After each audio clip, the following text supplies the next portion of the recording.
All right, number 14, we're going to solve the equation using the quadratic formula. Negative x squared minus 3x plus 3 equals 0. All right, so here our a is -1, b -3, and c is 3.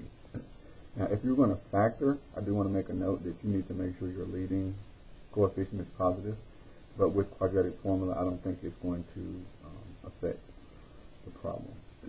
So we have negative b plus or minus square root of b squared minus 4 times a times c, all divided by 2a. That's our quadratic formula.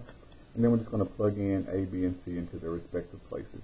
So I'm going to plug a -3 into a negative b, so that negative times a negative is going to make that a positive 3, plus or minus -3 squared minus 4 times a, which is -1, times c, which is 3, all divided by 2 times a, which was -1. All right, so now we're going to simplify. We're going to break down as much as we can. So 3 plus or minus the square root, this will become 9 minus 4 times 1 is 4, or -4. And then times 3 is 12. So we have a -12. And then the minus and negative will just turn this positive. So I'm going to go ahead and make both those positive over -2. And then we have 3 plus or minus the square root, and then 9 and 12 will give you 21, all divided by -2. And then the square root of 21 will not break down.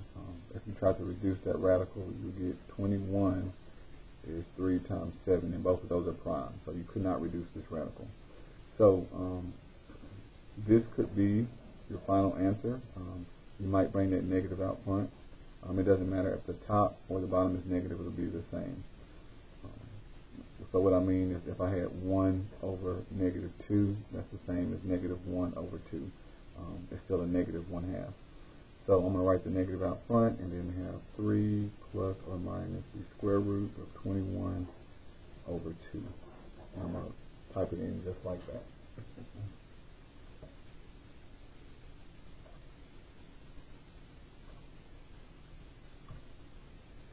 I think we have that plus or minus symbol. And then square root 21 over 2.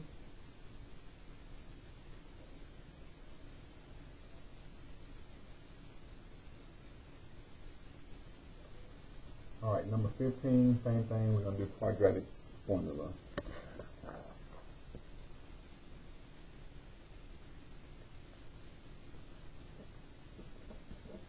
We have -6y squared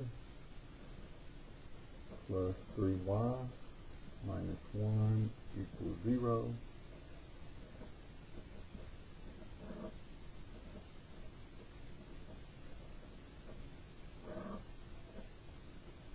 Alright, so we're going to plug in 3 to a negative b. That's going to make it a -3 plus or minus the square root.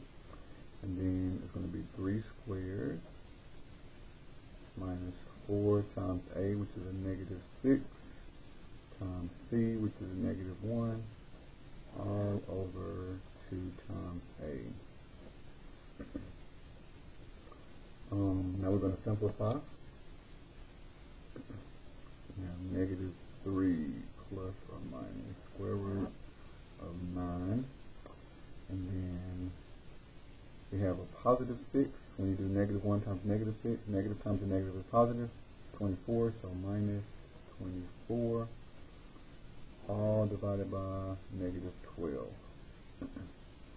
And then so this will simplify. -3 plus or minus the square root 9 minus 12 is going to give us a -15 over a -12. This negative will become imaginary. So we will simplify this to -15 or minus I times the square root of 15, and then all divided by negative 12. Now in this case, I cannot just simply pull that negative up and make that positive because it has to distribute between both terms, so this is positive. So I'm going to leave it in this form right here.